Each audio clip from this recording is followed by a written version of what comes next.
포피의 손을 잡아요. 포피의 귀를 기울여요. 마음을 열고 포피와 친구 되면 당신의 눈이 되어 세상을 보여드려요.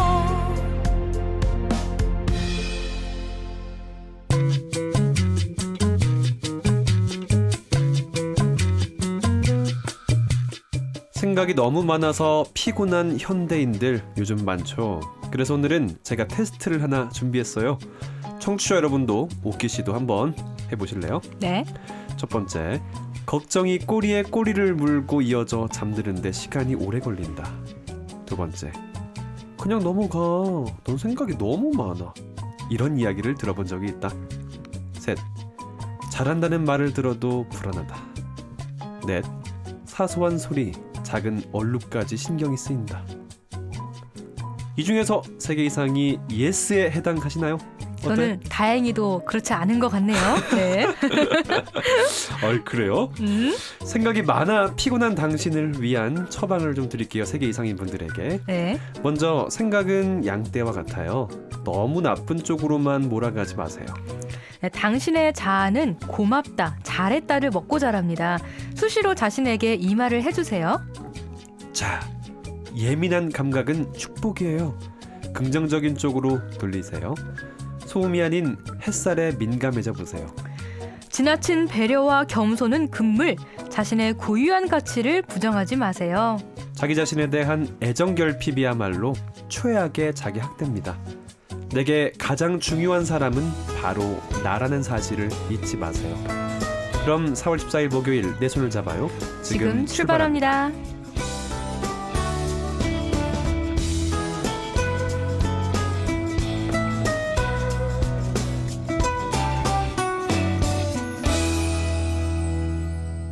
안녕하세요. 내 손을 잡아요 진행의 목요일의 남자 이창훈입니다. 네, 안녕하세요. 홍옥희입니다. 오키 씨는 어떠신가요? 자존감이 좀 있어요? 강해요? 옛날에는 그랬죠. 옛날에 정말 갓 대학교 입학했을 때는 정말 선배님들이 와, 너는 진짜 장난 아니다. 이렇게 자신감이 왜 이렇게 세? 왜 이런 말을 들었을 정도로. 근자감이라 표현을. 예, 정말 그때는 근자감이 넘치던 시절이 있었어요. 근데 그래요? 이게 세월이 지나고 나이를 먹고 하다 보니까 약간 좀 그런 게 약해졌는데. 왜요? 어떤 것 같아요? 시간 때문에? 아무래도 그 대학생 때는 그냥 뭐든지 다 잘할 수 있을 것 같잖아요. 내가. 근데 사회생활을 하면 할수록 이게 산다는 게 내 마음대로 되지 않는구나.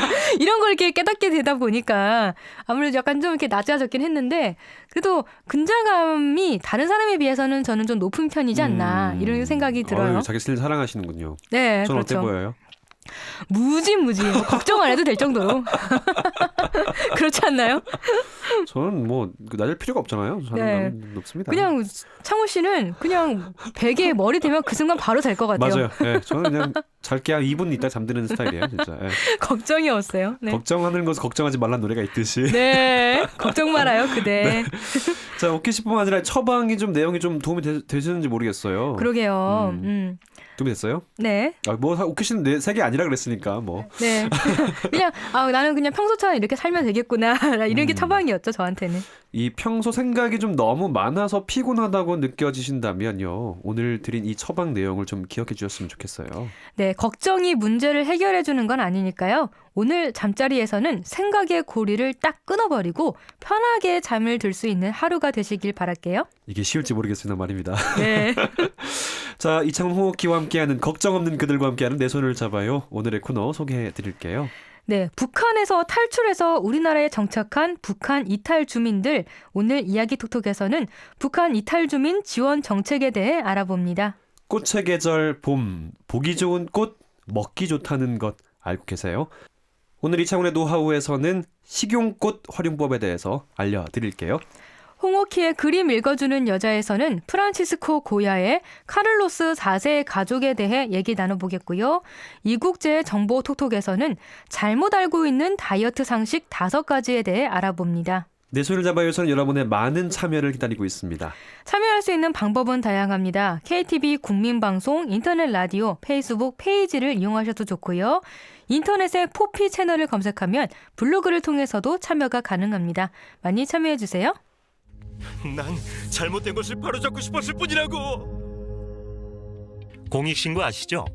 국민권익위원회는 그동안 부족했던 신고 분야를 보완하고 공익신고자를 철저하게 보호하기 위해 공익신고자 보호법을 개정했습니다. 우선 신고 대상을 늘렸습니다.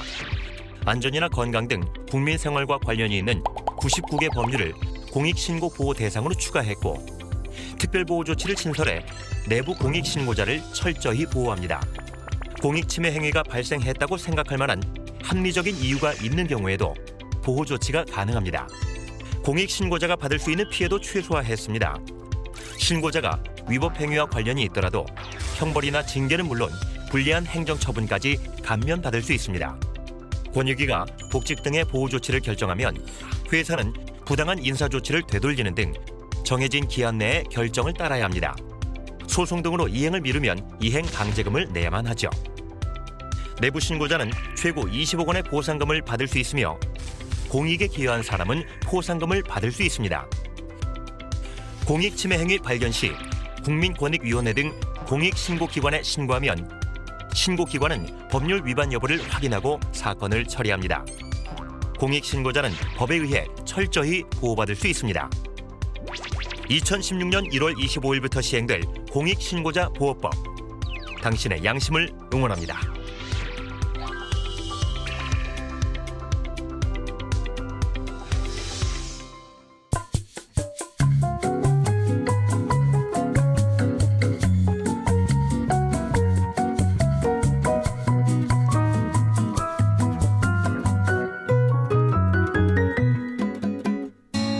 창훈 씨, 남한 생활하기 어때요?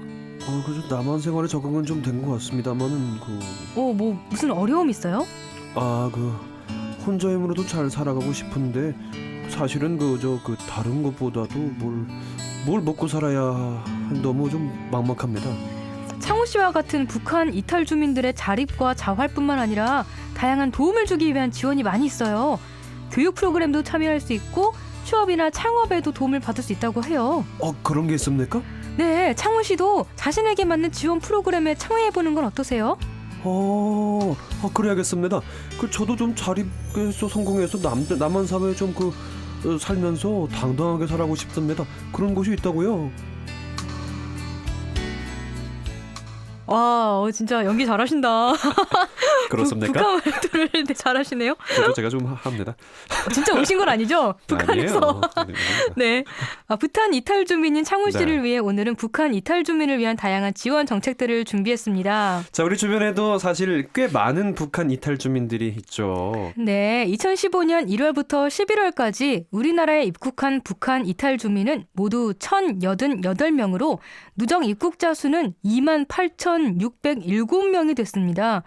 이 중 현재 국내에 거주 중인 북한 이탈 주민의 수는 26,514명인 것으로 나타났는데요. 북한 이탈 주민 대다수는 서울이 26%, 경기도가 29%, 인천의 9% 등 수도권에 밀집해 있었고 초중 고교생은 2,717명, 대학생은 1,935명으로 집계됐습니다. 북한 이탈 주민의 70%가 여성이었고 연령별로는 20, 30대가 전체의 58%를 차지했습니다. 야, 그래요? 이 북한 이탈 주민 2만여 명이 현재 우리나라에 살고 있는 건데요. 네. 북한 이탈 주민들이 우리나라에 적응하는 게 참 쉬운 일은 아닐 것 같거든요. 네. 특히 20, 30대 저랑 비슷한 젊은 층들이 많은데 네, 저랑 비슷하다고요? 우리나라에 자립할 수 있도록 좀 돕는 게 무엇보다도 좀 중요할 것 같아요. 네, 그렇습니다. 그래서 지난해부터 북한 이탈 주민 자산 형성 제도인 미래 행복 통장을 본격적으로 운영하고 있는데요. 미래 행복 통장을 통해서 북한 이탈 주민들이 안정적으로 정착 자산을 형성할 수 있도록 하고 중장기적인 측면에서 이들이 지속 성장할 수 있는 경로를 만들어갈 계획이고요. 네. 중소기업 중앙회와 전국경쟁연합회 등과 북한 이탈 주민 취업 지원을 위한 업무 협약을 체결해서 탈북 청년 취업 아카데미, 하나원 직업 심화 교육 등을 통해 북한 이탈 주민의 취업 역량을 강화하는 데도 힘을 쏟고 있습니다. 자립을 위해서는 취업을 하는 방법도 있겠지만 창업을 하는 방법도 있을 것 같거든요. 그렇죠. 이 북한 이탈 주민의 창업을 위해서는 어떤 도움을 주고 있나요? 통일부는 북한 이탈 주민들의 자립과 자활을 돕기 위해 남북 하나 재단을 통해 창업 자금 조성 지원과 경영 환경 개선 자금 지원, 맞춤형 창업 컨설팅 등으로 소자본 창업을 지원하고 있는데요. 예비 창업자의 창업 자금 조성을 지원하기 위해 마련된 햇빛 플러스 통장은 본인의 적립금에 남북 하나재단 지원금을 1대1로 적립하는 매칭 펀드 형식으로 월 최대 50만 원까지 최대 3년간 지원되고 있고요. 네. 경영 환경 개선 자금은 기존에 창업을 한 북한 이탈 주민 사업체 한 곳당 최대 200만 원 한도로 간판 교체나 냉장고 구입 등 경영 환경을 개선하는 데 지원하고 있습니다. 특히 올해는 북한 이탈 주민에게 푸드트럭을 지원해준다는 사업들 이게 진행된다고요? 네, 북한 이탈 주민 푸드트럭 지원 사업은 북한 이탈 주민의 소자본 창업을 지원하기 위해 지난해 관련 기관이 업무 협약을 체결함으로써 이루어졌는데요. 북한 이탈 주민들에게 차량 2대와 창업 비용, 창업 교육 등을 제공하고 영업 장소도 마련해줬습니다. 더욱이 촬영 개조와 공간 사용 등 푸드트럭에 대한 정부 규제가 대폭 완화되면서 이번 사업이 가능하게 됐습니다. 농업을 시작하려는 북한 이탈 주민에겐 농업 기술 지원도 이뤄진다고요? 농촌진흥청은 통일부와 협업해서 농업 기술이 상대적으로 취약한 북한 이탈 주민들이 안정적으로 영농 정착을 할 수 있도록 농가별로 맞춤형 기술 지원을 하고 있는데요. 북한 이탈 주민과 작목별 기술 전문가가 수시로 1대1 멘토 상담도 실시하고 있어요. 2014년 12명을 대상으로 처음 실시한 전문가 기술 상담이 좋은 반응을 얻으면서 지난해 53명에 이어 올해는 63명을 대상으로 34개의 전문 기술 지원팀이 상담을 진행할 예정인데요. 올해에는 8월에서 9월, 11월에서 12월에 상담이 이뤄질 예정이라고 합니다. 북한 이탈 주민의 자립을 돕기 위해서 여러 기관이 손을 잡고 노력한 결과 다양한 사업이 추진되고 있는 건데요. 자, 지속적인 이런 노력의 결과로 북한 이탈 주민들의 생활이 점차 개선되고 있다면서요.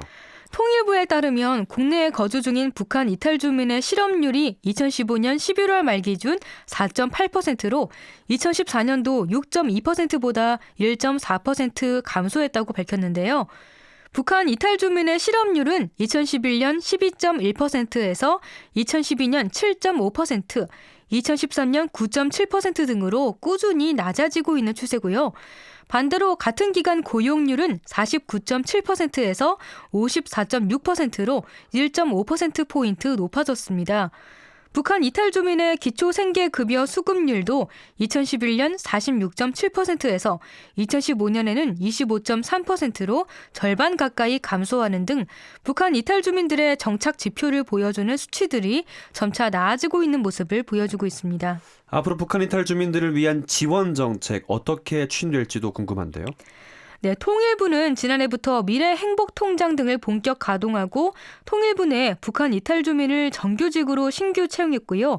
중소기업 협의회 등 유관기관과 업무 협약 등을 통해 북한 이탈 주민의 자립과 자활 기반을 지속적으로 확충해왔는데요. 북한 이탈 주민 봉사단인 착한 봉사단을 발족해서 김장 나눔 행사 등 다양한 행사를 진행하면서 북한 이탈 주민들이 어우러질 수 있는 장을 마련했습니다. 올해에는 북한 이탈 주민들의 심리, 정서적 고립을 해소하고 일반 주민과의 소통과 통합을 돕기 위한 목적으로 남북 통합문화센터를 설립하기로 하고 예산 100억 원을 확보해서 2018년 개관을 목표로 건립을 추진할 계획이라고 합니다. 북한 이탈 주민들의 자립을 위한 다양한 지원들을 살펴봤는데요. 자, 사실 북한 이탈 주민들이 겪는 스트레스나 심리적인 어려움도 좀 많을 것 같은데요. 네, 맞아요. 북한 이탈 주민은 북한을 탈출하고 국내로 입국하는 과정에서 신체적인 고통뿐 아니라 심리적으로도 불안과 스트레스에 시달리게 되는데요. 북한 이탈 주민의 사회 정착을 돕는 하나원의 12주 합숙 기간 동안 심리 상담 등 북한 이탈 주민의 심리 치유를 위한 프로그램들이 마련돼 있지만 다양한 프로그램을 효과적으로 적용하기에는 한계가 있었습니다.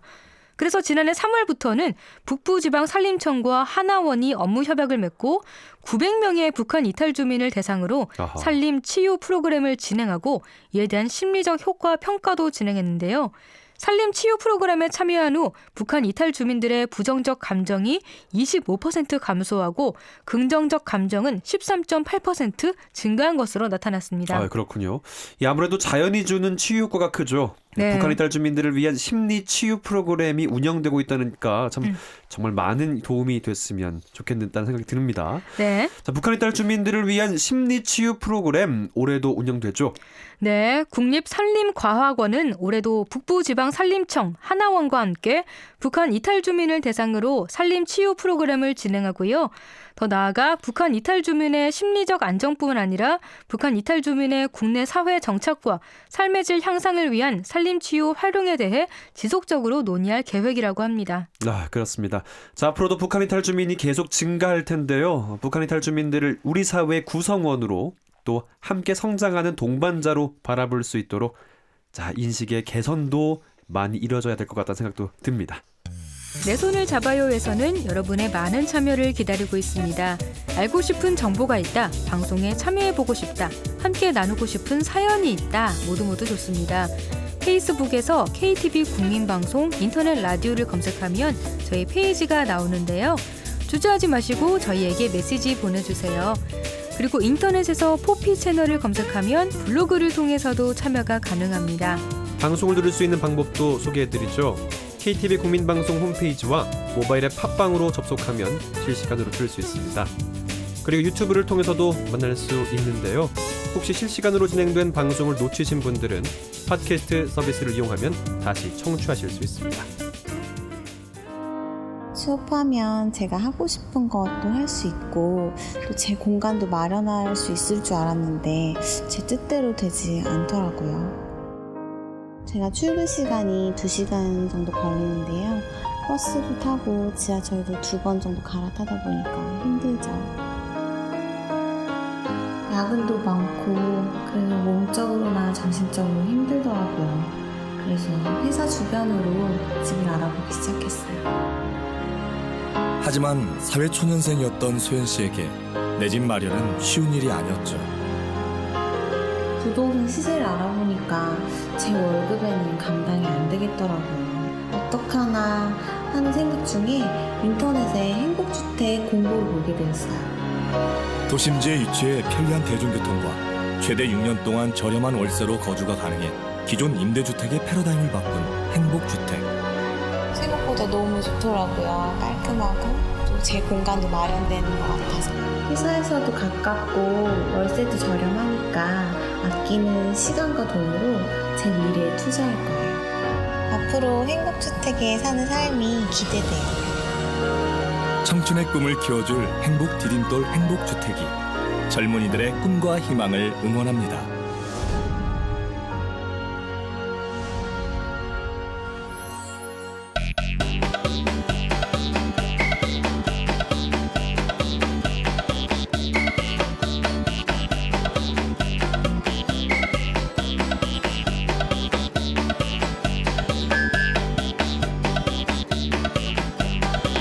여러분은 지금 KTV 포피 채널 내 손을 잡아요 듣고 계십니다. 네, 이번 시간은 이창훈의 노하우입니다. 짜잔. 네. 바야흐로 정말 꽃의 계절인 봄입니다. 꽃을 보기만 해도 로맨틱해지고 즐겁지만 꽃을 먹을 수도 있다는 사실 아셨어요? 그 옛날 분들이 진달래꽃, 야생에 피어 있는 진달래꽃을 먹었다는 아하. 얘기는 들어봤어요. 네. 근데 뭐 요즘에는 꽃차 같은 거 마시고 그러잖아요. 맞아요. 네. 그렇죠.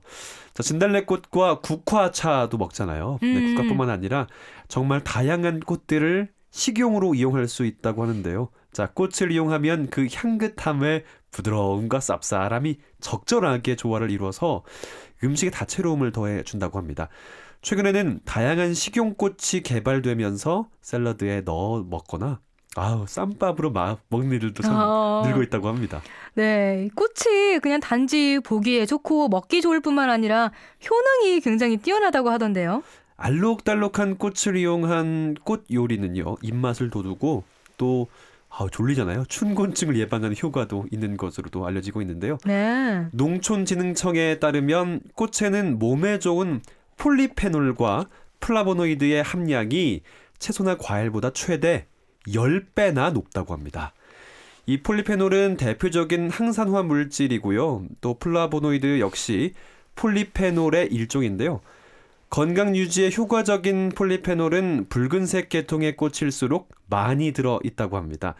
식용꽃 가운데 장미 품종인 아리수와 링컨, 또 매직스타 등에 함유된 폴리페놀은 녹차보다 최대 7배. 야, 오렌지와 사과 등 과일 껍질보다 최대 3배 많이 들어있다고 합니다. 네.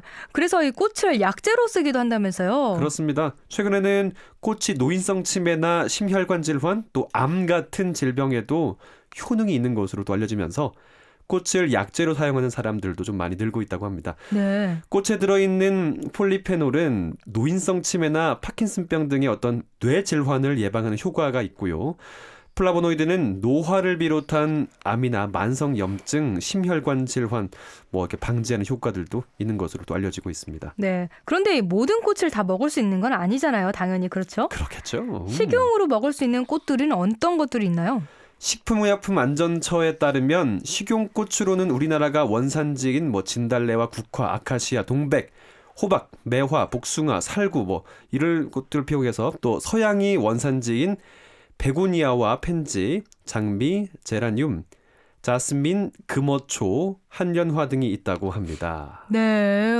꽤 많네요. 많죠. 그러면 이런 이 식용 꽃들을 활용한 요리는 어떤 것들이 있을까요? 요리, 가장 많이 알려진 꽃 요리는요. 네. 진달래로 만든 화전이 있고요. 아, 그렇죠. 국화와 아카시아 꽃이 꽃잎차나 또 꽃술로 담가 먹기 꽃술 한다고 합니다. 네. 자, 호박꽃, 매화 등은 떡에 많이 사용되고요. 금잔화는 초무침이나 과자로, 오, 펜지는 잎이 커서 쌈으로 드시면 좋다고 합니다. 꽃잎 싸면 되게 좋아한다요. 네. 난 술 좋아했었는데 아까. 네, 꽃술. 네. 꽃술. 베고니아는 샐러드나 케이크에 곁들여 먹으면 좋다고 합니다. 아, 케이크에. 몰랐죠, 이건. 저도 몰랐네요. 네. 그리고 꽃을 튀겨 먹을 수도 있다고 하면서요. 그렇습니다. 튀김으로 해 먹으면 좋은 꽃은 약간 쓴맛이 있거나 또 뻣뻣한 양날이나 그 달리아가 좋고요. 향이 진하고 색이 고와서 샐러드나 화채로 잘 어울리는 꽃은 주리안, 튤립, 페랭이 꽃입니다. 아, 원재료의 식감을 잘 살리거나 화려해 또 초밥이나 케이크 장식으로 쓰면 또 좋은 꽃은 데이지와 카네이션이라고 해요. 식용꽃을 치즈 등에 채워 넣으면 치즈의 향을 더할 수 있다고 하고요. 또 펜넬꽃은 생선이나 돼지고기와 같이 요리하면 달콤하고 상쾌한 맛을 더해주고 또 있어요. 장미나 바이올렛, 또 펜치와 같은 이 꽃들을 설탕에 졸여서 셔벗이나 음료와 함께 섞어 먹으면 좋은 시럽으로 또 활용도 가능하다고 합니다. 네, 정말 생각보다 꽃 활용 방법이 정말 많네요. 무궁무진하고. 그러네요. 전 몰랐어요. 진짜 몰랐는데 네. 대단하네요. 먹는 이거. 재미도 있을 것 같아요. 화려하니까. 그렇죠. 근데 이 꽃을 먹을 때 당연히 주의사항도 있을 것 같아요. 네, 그렇죠. 식용꽃을 활용할 때는 살충제와 잔여물이 남은 경우도 있어서 세척에도 굉장히 신경 쓰셔야 하고요. 그러겠죠. 식용꽃의 꽃가루 등이 알레르기를 유발할 수 있어서 암술과 수술 또 꽃받침을 제거하고 써야 합니다. 특히 진달래는 수술에 약한 독성이 좀 있어서 반드시 꽃술을 떼고 꽃잎만 깨끗한 물에 씻어서 이렇게 먹게 해야 되고요. 네. 그리고 농약을 쓰지 않는 친환경 농법으로 재배된 꽃을 구입해서 먹는 게 안전하다고 합니다. 네. 농식품 품질 관리 시스템에 등록되는지 또 친환경 인증 여부를 또 확인해 보시는 게 좋을 것 같네요. 네. 아무래도 식용으로 쓸 수 없는 꽃을 먹지 않도록 주의하는 것도 중요하겠죠? 그렇습니다. 네. 식용으로 쓸 수 없는 꽃들도 있는데요. 진달래와 비슷하게 생긴 철쭉꽃에는 그레이아노톡신이란 독성 물질이 있어서 절대 먹어서는 안 됩니다. 그레이아노톡신이 중독되면 네. 신경계와 소화기계 또 순환기계통 이상 어지럼증, 시력 감퇴, 사지 감각 이상 등의 증상이 나타나고 네. 심하면 사망할 수도 있다고 합니다. 꽃을 먹었다고 죽어요? 조심하셔야 돼요. 네. 자, 철쭉꽃은 진달래와 비슷하니까요. 네. 헷갈리지 않도록 좀 주의하셔야 될 것 같고요. 네네. 은방울꽃과 디기탈리스꽃, 또 동해나물꽃, 애기똥풀꽃, 삭간나물꽃 등에도 독성이 들어 있다고 하니까요. 주의하셔야겠습니다. 네. 꽃을 이용한 음식도 자주 접해보진 못했지만 꽃차는 그래도 가끔 마셔볼 수 있는 기회가 있을 것 같아요. 그렇죠. 꽃잎과 꽃가루에 들어있는 성분은 호르몬 불균형을 해소하고 또 생리통 완화, 다이어트 효과가 있을 뿐만 아니라 좋은 향기로 스트레스도 풀어주고 우울증 해소에도 도움이 된다고 합니다. 아하. 꽃차를 마실 때는 주로 설탕을 넣지 않고 마시는 게 좋고요. 네. 장점이 있고요, 이게요. 네, 또 그럴 수 있을 것 같네요. 꽃 자체에 꿀이 있으니까. 그렇죠. 네. 이 각각의 꽃들마다 효능이 달라서 증상에 따라 좋은 꽃차가 따로 있을 것 같아요. 네, 그렇습니다. 요즘처럼 미세먼지와 건조한 날씨로 목이 칼칼할 때는 목련차가 좋습니다. 아. 또 폐와 기관지에 효능이 있어서 이게 또 저처럼 말을 많이 하는 사람에게는 또 좋죠. 말 많이 하죠. 아, 방송할 때만 말하나요? 아니요. 아. 그렇지 않아요. 두통이나 축농증, 코막힘, 또 치통 치료에도 효과가 있다고 합니다. 말린 목련잎을 잔에 넣고 뜨거운 물을 부으면 납작했던 꽃이 수면 위로 활짝 피어오른다고 하는데요. 오키 씨처럼 입맛이 없고 입맛이 없어요? 아니요. 그렇다네요. 아, 오키 씨 입맛 많은데 소화가 안 될 때는 매화차가 좋습니다. 아, 매화차를 마시겠습니다.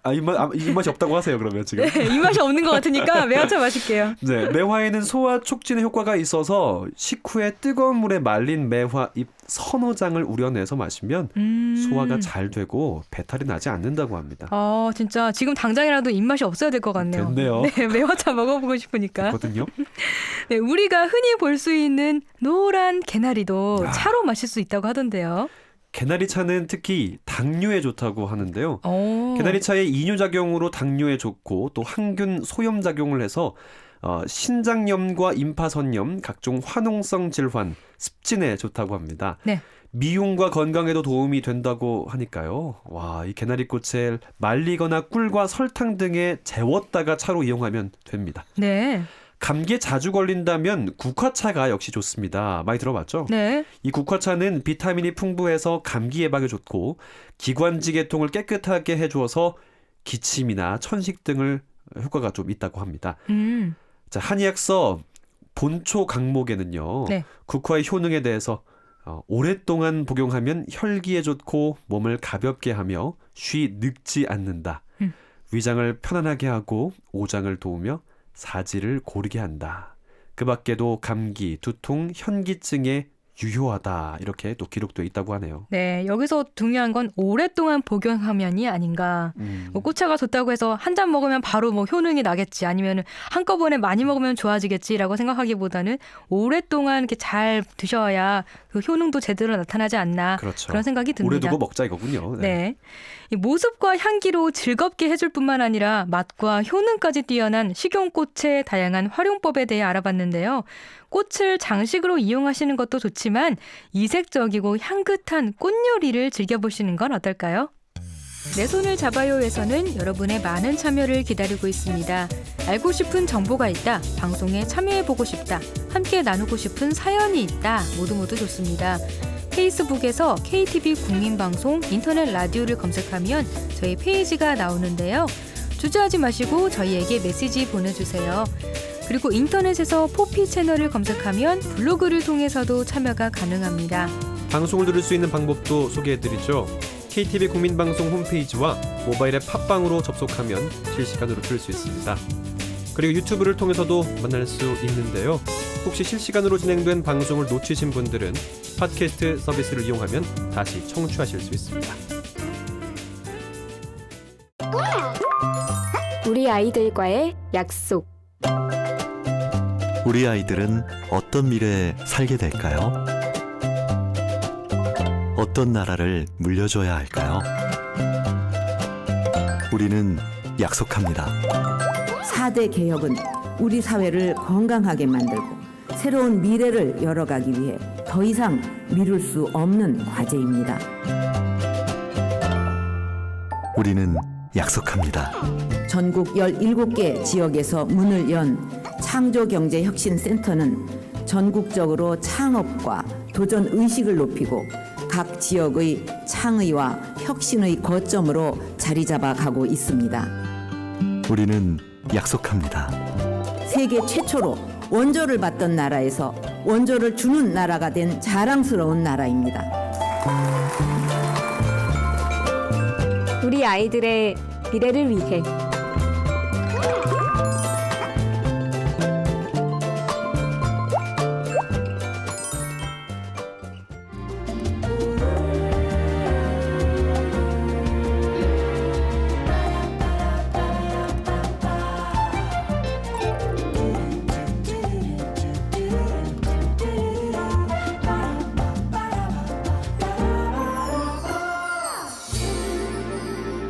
이번 시간은 그림 읽어주는 여자입니다. 오늘은 어떤 명화 만나볼까요? 네, 오늘 살펴볼 작품은 프란치스코 고야의 카를로스 4세의 가족이라는 작품입니다.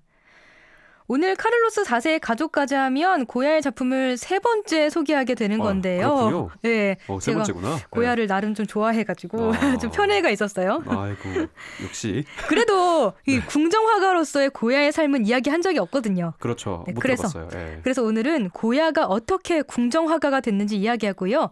또 오늘 작품이 왕실 초상화거든요. 아하. 그래서 겸사겸사 스페인 왕가의 역사도 이야기하려고 합니다. 어허. 네, 그러니까 세계사 공부한다 셈치고 이렇게 재밌게 들어주셨으면 좋겠어요. 세계사가 재밌어요? 네, 재밌죠. 알았어요.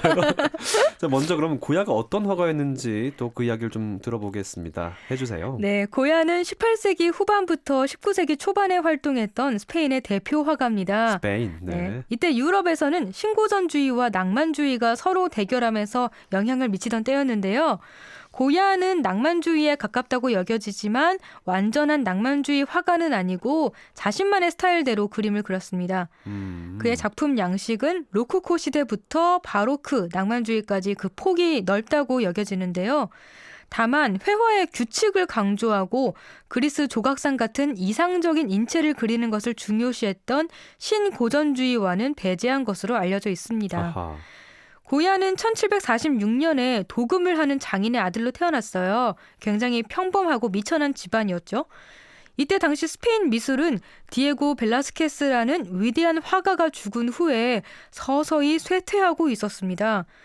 또 스페인 왕실에는 큰 변화가 찾아오고 있었어요. 벨라스케스가 궁정화가로 일했던 당시에 스페인 왕이었던 펠리페 4세가 죽고 왕위에 오른 카를로스 2세는 후사를 이을 왕자가 없었습니다. 아하. 그래서 프랑스의 루이 14세 왕의 손자를 스페인 왕으로 앉힙니다. 어? 네, 그가 바로 펠리페 5세예요. 잠깐만요. 프랑스 왕 손자가 스페인 왕이 되는 수가 있는 거예요? 뭐 이상한데? 네, 그죠. 네. 그게 가능했던 이유는 펠리페 4세의 딸이자 카를로스 2세의 누이였던 마리아 테레사가 루이 14세와 결혼했었기 때문이었어요. 네. 그러니까 외가 쪽이네요. 이게 정확히 말해서. 네, 그렇죠. 네, 그렇게 되는 바람에 원래 스페인은 합스부르크 왕가가 대대로 왕위를 이어오고 있었는데요. 펠리페 5세가 왕이 되면서 이때부터 부르봉 왕가의 시대를 열었습니다. 아하. 이 시대의 스페인 미술은 아예 거의 쇠퇴기에 완전 접어들어서 뒤로 물러나고 네. 이탈리아나 프랑스에서 온 외국인 화가들이 궁정 미술을 지배하고 있었어요. 고야가 화가로서 막 활동을 시작했을 때 궁정과 왕립 아카데미에서 가장 영향력이 있었던 화가는 이탈리아에서 온 맹스라는 화가였습니다. 그래서 스페인 미술계는 스페인 미술의 전통을 되살려야 한다는 위기의식이 자리하고 있었어요. 그럴 수밖에 없어요. 왕도 반은 프랑스 사람이기도 하고 네. 미술계도 약간 아까 이탈리아 외국인들 지배하기도 하고 그러니까 이제 뭐 약간 좀 뭔가 이제 뺏기는 느낌? 그쵸, 그런 거죠. 그런 네. 느낌인데 그러면 드라마가 되려면 이때 고야가 나와야 되는 거죠, 아니에요? 그런 거죠. 바로 느낌상 딱 그렇죠. 그렇죠. 이때 이탈리아 로마에서 오랜 그림 유학을 끝마치고 돌아온 고야는 야오. 29살 때 마드리드에서 궁전 벽에 밑그림 그리는 일을 맡으면서 본격적으로 화가로서 활동을 시작했습니다. 이때 그 화려한 색채로 밝은 로코코풍의 그림을 그린 거였어요. 3년이 지난 후에는 벨라스케스의 그림들을 모방해서 판화를 제작했습니다. 고야는 벨라스케스를 굉장히 존경했거든요. 반면에 아까 말했듯이 당시에 유럽에서 굉장히 크게 유행하고 있었던 신고전주의는 멀리했고요. 그러면서 차츰 벨라스케스의 그림들을 이렇게 모방하면서 네. 스페인만의 예술 정신을 배우고 그림에 나타낼 수 있게 됐습니다. 스페인 미술계는 유럽에서 특히 프랑스에서 지배적인 미술이었던 신고전주의 대신에 벨라스케스의 그림으로 판화를 만드는 고야를 보고 벨라스케스와 스페인 미술의 영광을 되살릴 사람으로 고야를 주목하기 시작했어요. 아하. 고야가 34살 되던 해 1780년에는 스페인 왕립 아카데미의 회원이 되면서 그는 더욱더 능력을 인정받게 됩니다. 그러니까 스페인 전통 미술을 좀 부활시켜줄 사람을 찾고 있었는데 마침 고야가 이제 그게 된 거네요. 그러니까 시대가 사람을 만든 건가? 그런 거 뭐 그렇다고 볼 수가 있겠죠. 네. 네, 이제 다시 왕가의 이야기를 할게요. 네. 펠리페 5세 이야기까지 했었는데요. 그렇죠. 펠리페 5세 후에 그의 아들 페르난도 6세 그리고 페르난도 6세의 이복 동생이자 나폴리의 왕이었던 카를로스 3세가 차례로 즉위합니다. 야. 그리고 1788년에 카를로스 3세가 사망하면서 마침내 오늘 작품의 주인공 카를로스 4세가 왕이 되는데요. 그로부터 1년 후에 1789년에 고야는 43살의 나이로 카를로스 4세의 궁정화가가 됩니다. 드디어. 그리고 10년 후에는 1799년에 가장 최고 영예인 수석 궁정화가 자리에까지 올랐어요. 야, 여기까지. 네, 그래서 그냥 그야말로 최고봉이 된 거죠. 그렇죠. 고야는 신분이 미천했기 때문에 궁정화가가 되는 순간 정말 그는 모든 부와 명예 다 이뤘다고 볼 수가 있는데요. 그런데?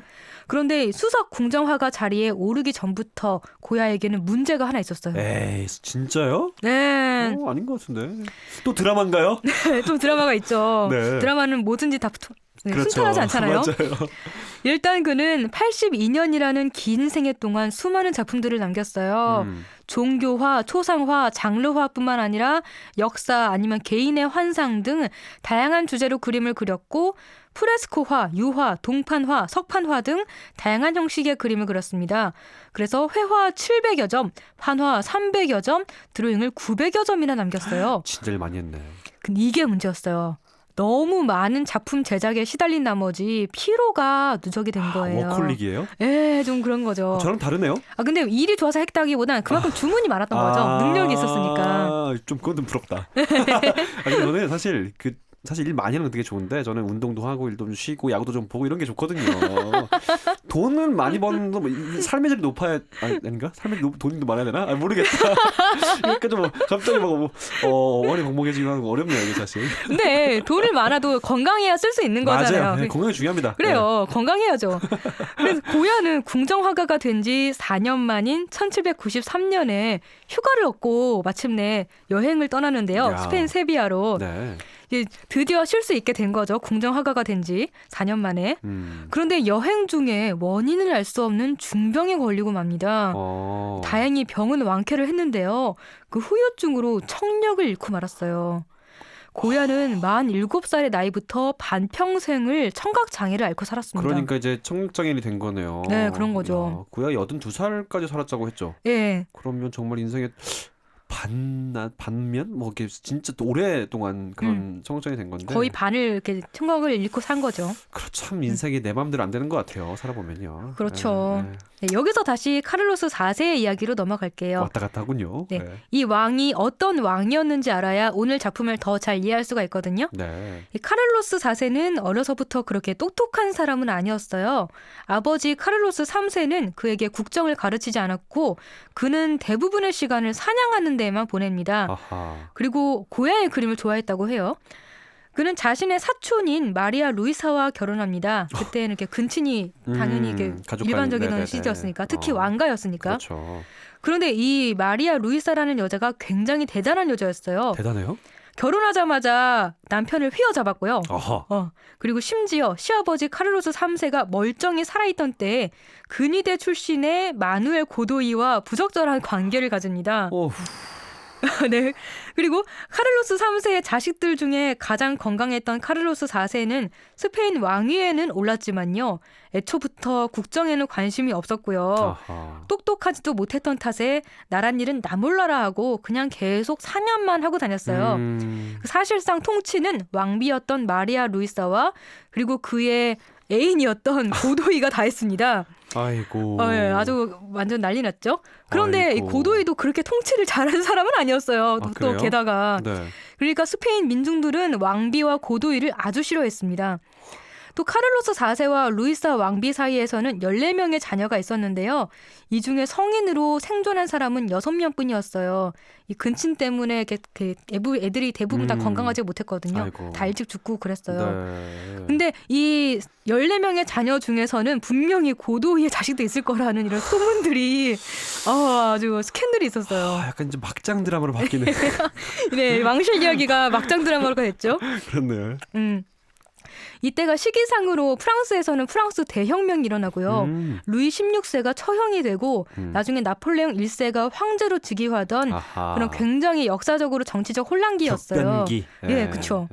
그런 중요한 시기에도 카를로스 4세는 아무것도 하지 못했고 하지 않았고 나라를 관리하지도 않았고 지키지도 못했습니다. 어허. 그래서 결국 스페인 독립전쟁이 일어나게 되는 원인이 됐는데요. 그렇죠. 근데 이 독립전쟁 이야기까지 하면 너무 길어져서 이거는 나중에 또 고야가 그린 이 전쟁 관련 작품 얘기를 하면서 이 얘기를 할게요. 남겨놨군요. 나중에 네. 하려고. 알겠습니다. 또 다음에 볼 수 있겠구나. 네, 또 볼 수 있고요. 네. 무튼 고야는 이 궁정화가로서 이런 형편없는 왕실 가족을 옆에서 다 지켜보고 있었잖아요. 그렇죠? 이런 능력 없는 왕과 대놓고 불륜을 저지르는 왕비를 곁에서 지켜보면서 고야는 카를로스 4세의 가족이라는 왕실 초상화에 대담하게도 무능하고 허영만 넘치는 왕실 가족의 분위기를 은근하게 표현했습니다. 야우. 와, 대단하죠? 그런데 카를로스 4세는요, 그런 분위기 파악도 못하고, 되게 잘 그렸다. 이렇게 되게 좋아했대요. 네. 되게 짠하기도 한데. 좀 짠하죠. 네. 근데 고야 가족 보니까 은근히 풍자도 잘하고 약간 머리가 똑똑한 사람인 것 같기도 하고요. 그죠? 이렇게 뭐 똑똑하니까 들키지 그렇죠. 않고 풍자를 할 수 자기 있었던 하고 싶은 거겠죠. 말을 한 것 같아요. 자, 그럼 이제 어떤 그림 어떻게 그려졌는지 궁금해지거든요. 네. 얼른 우리 함께 그림 감상해 볼까요? 18세기부터 19세기 초까지 고야는 디에고 블라스케스 이후로 쇠퇴해가던 스페인 미술의 전통을 되살린 화가였습니다.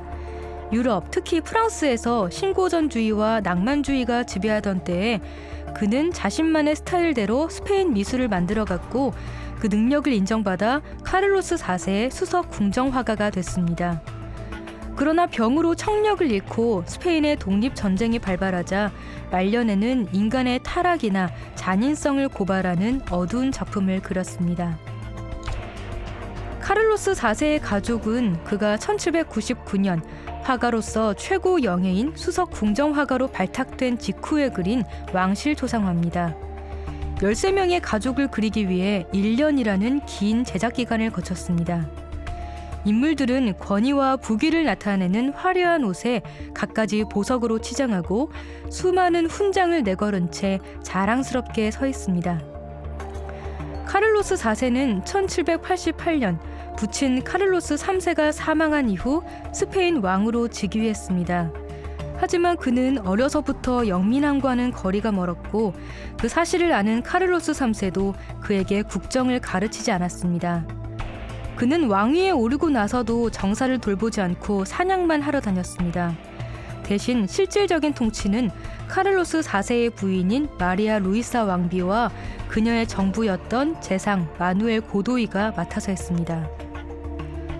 고야는 평범해 보이는 왕실 초상화 속에 카를로스 4세 가족에 대한 풍자의식을 은연중에 드러냈습니다. 13명의 인물들은 제대로 정리도 되어 있지 않고 어수선하게 서 있습니다.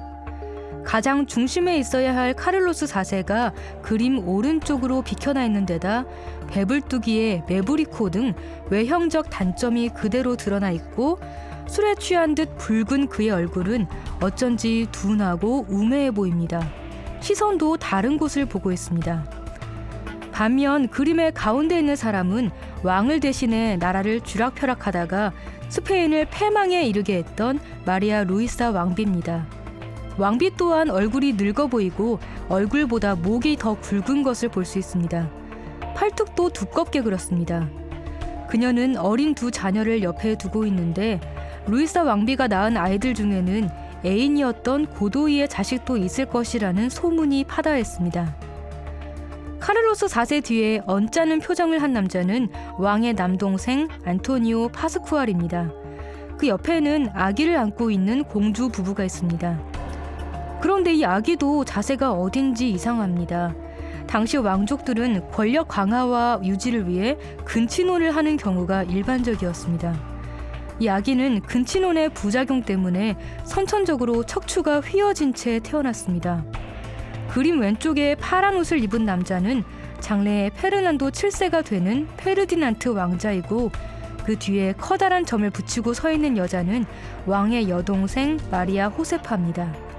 쭈글쭈글하고 마귀할멈 같은 외모를 하고 있습니다. 고개를 돌린 채 얼굴을 보여주고 있지 않은 여자는 누구인지 정확히 알려진 바가 없습니다. 여러 가지 해석 중에 장차 왕세자비가 될 나폴리의 공주 마리아 안토니아라고 보는 설이 있습니다. 아직 왕세자비가 스페인에 도착하기 전이기 때문에 얼굴을 몰라 그리지 않았다고 합니다. 굳이 얼굴도 모르는 사람을 끼워 넣은 이유는 서양에서 불길함을 나타내는 숫자인 13에 인물의 수를 맞추기 위한 의도였다는 이야기도 있습니다. 그림 왼쪽에 어둠 속에 숨어있듯이 자리한 사람은 고야 자신입니다. 그는 거대한 캔버스를 앞에 두고 서 있습니다. 이런 구도는 그가 존경했던 화가 디에고 벨라스케스의 시녀들이라는 작품에서 그대로 가져온 것입니다. 벨라스케스는 왕실 초상화를 그리면서 캔버스 앞에 서 있는 화가 자신도 함께 그려넣었습니다. 고야는 무심한 표정으로 왕실 가족보다 두어 걸음 뒤에 서 있습니다. 자신은 속물 같은 이 왕실 가족과는 다른 존재라는 것을 그들과 살짝 떨어져 있는 것으로 나타낸 것입니다. 그는 냉정하고 무표정하게 권력의 허상을 바라보고 있습니다. 이 초상화가 완성되자 왕실 가족들은 화려한 옷차림 등 외형적인 모습만 보고 굉장히 만족하면서 고야의 실력을 칭찬했다고 합니다. 다만 카를로스 4세가 자신이 가운데 있지 않은 것을 의아하게 여기자 고야는 왕께서 어느 누구보다 한 발자국 앞에 나와 계시지 않습니까? 라는 말로 왕을 더 기분 좋게 만들었다는 이야기가 있습니다. 이 그림이 최고의 초상화로 여겨지는 이유는 인물들의 모습에서 무능하고 부패한 내면까지 엿볼 수 있기 때문입니다. 궁정화가로서 이들 가족의 우매함과 문란함을 옆에서 지켜본 고야는 가장 무능했던 왕 카를로스 4세를 가장 예술적으로 표현하면서 비판의식과 풍자를 교묘하게 감춰놨습니다. 국정을 부인과 부인의 애인에게 맡겨버린 왕은 결국 프랑스의 나폴레옹 황제에게 왕위를 포기할 것을 종용당하고 나폴레옹의 형 조제프 보나파르트에게 왕위를 빼앗깁니다. 그는 외국으로 망명해 여러 도시를 전전하다 1819년에 로마에서 생을 마감했습니다. 자, 이 아무리 옷차림이 좀 화려하다고 하더라도 분명히 자기를 이상하게 그렸다는 걸 좀 알았을 텐데 네. 진짜 좀 활발한 가족이긴 하네요, 이거. 그렇죠. 네. 결국 나폴레옹 형한테 나라도 빼앗기고 말잖아요. 그래서 아이고야. 나라의 지도자 그리고 정치가가 얼마나 중요한지 또 한 번 확실히 느끼게 됩니다. 어제 다들 투표했는지 모르겠어. 어제가 참 되게 이걸 왜 오늘 했는지 모르겠지만 어제가 그 대한민국 어떤 그 입법부의 책임질 분들 뽑는 날이었잖아요. 그렇죠. 네. 중요한 날이었죠. 그렇죠. 투표 중요하지만 앞으로 이 나란 일을 잘 할 것인지를 지켜보고 감시하는 게 정말 중요한 것 같아요. 네. 오늘은 풍자적 비판의식을 담은 왕실 초상화 고야의 카를로스 4세의 가족을 살펴봤습니다. 네, 청취자 여러분도 듣고 싶은 작품이 있으시다면 페이스북 KTV 국민방송 인터넷 라디오 페이지나 제 블로그에 남겨주시면 되니까요. 언제든지 그림 읽어주는 여자의 문을 두드려 주시길 바랍니다. 또 같은 실수야? 배우는 게 좀 늦어서 혹시 나가랄까봐 걱정했던 나. 적성과 안 맞는 부서라서 나까지 야근하잖아. 늘 관둘까 고민했던 나. 공정한 인사 기준을 만난 후 모든 것이 달라졌습니다. 걱정 마요. 제대로 교육받고 왔더니 업무에 자신감이 생겼어요. 딱 맞는 부서로 옮기고 나서 성과 팍팍 내고 있어요. 공정인사는 능력을 키워 새로운 기회를 만듭니다. 내 인생 또 하나의 찬스. 노동개혁.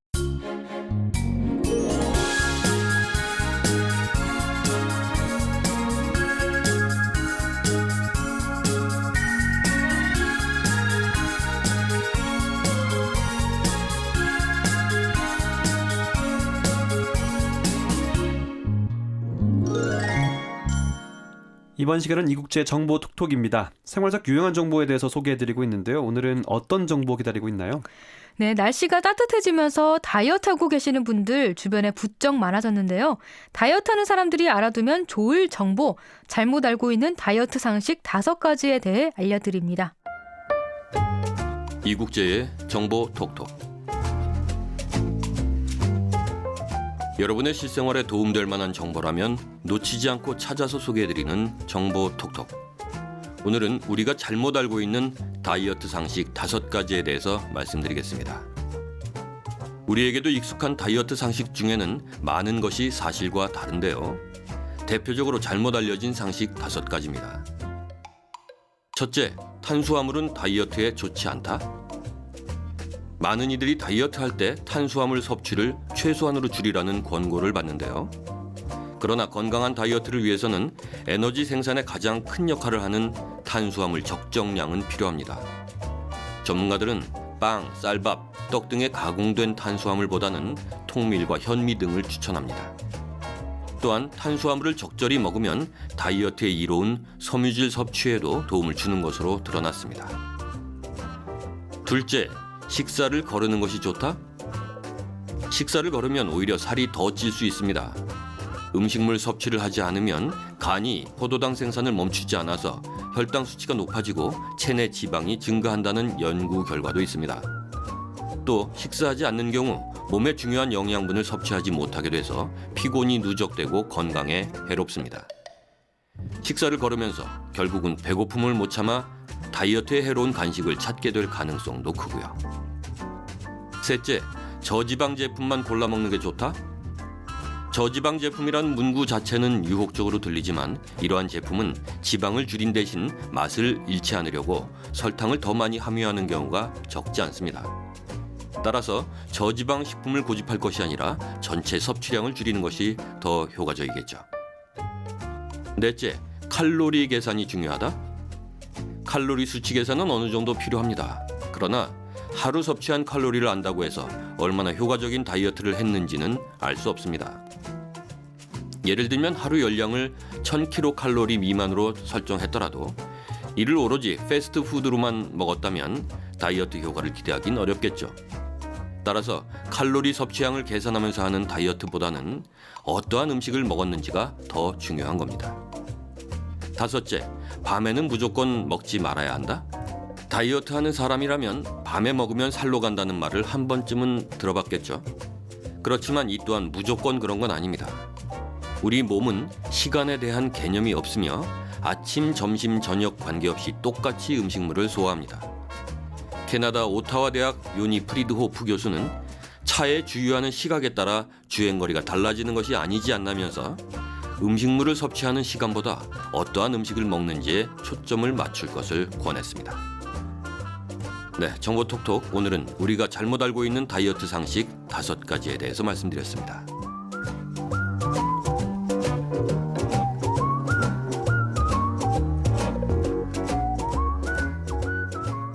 자, 오늘 다이어트 얘기였어요. 네, 창우 씨 뭐 다이어트의 신이니까. 아, 왜 그래요? 이 5가지 알고 계셨죠, 당연히? 다 알았어요. 근데 사실 사람들 많이들 몸무게가 얼마냐, 체중에 대해서 관심이 많더라고요. 근데 저는 이제 인바디라고 측정을 해보면 사실 이 체중보다는 얼마나 이 지방이 많은지를 확인해 봐야 돼요. 아, 네. 체중에 체중에 이렇게 속지 마라. 그렇죠. 체중보다는 이 사람 봤을 때 이렇게 마른 비만도 있을 수 있거든요. 맞아요, 네, 맞아요. 그러니까 중요한 거는 체중이 아니에요. 몸의 균형이 맞냐 안 맞냐. 역시 다이어트의 신다운 발언. 다이어트 아니고요. 네, 역시 제일 잘하시는데. 네네네. 앞으로 다이어트 할 일이 있으면 앞으로 이창훈 씨에게 물어보시면 아주 적절한 상담을 해주신다고 합니다. 누가 그래요? 네. 아무튼 이렇게 창훈 씨 말처럼 무조건 몸무게에 연연하기보다는 건강을 해치지 않고 건강하게 다이어트하는 것도 좋을 것 같아요. 네, 그러니까 잘 먹고요. 중요한 건 이제 제가 많은 얘기를 했지만 아침 저녁 많이 먹고 이런 게 되게 그러니까 불균형적인 식사가 되게 힘든 거예요. 네, 밤에 너무 안 먹는다든지 너무 많이 먹는다든지 이러면 힘들거든요. 갑자기 왜 흥분해요? 자, 잘못된 다이어트 방법 대신에 조금 힘들어도 정석대로 그러니까 운동 열심히 하고 땀 좀 흘리고 건강한 음식과 꾸준한 운동 중요한 얘기죠. 올바른 다이어트 하셔서 여름 대비하시기 바랍니다. 여름 대비해야겠네요, 진짜. 자, 4월 14일 내 손을 잡아요. 오늘 저희가 준비한 소식은 여기까지입니다. 네. 지금까지 목요일의 남자 진행의 이창훈이었습니다. 네, 홍옥희였습니다. 함께해 주신 여러분 고맙습니다. 고맙습니다.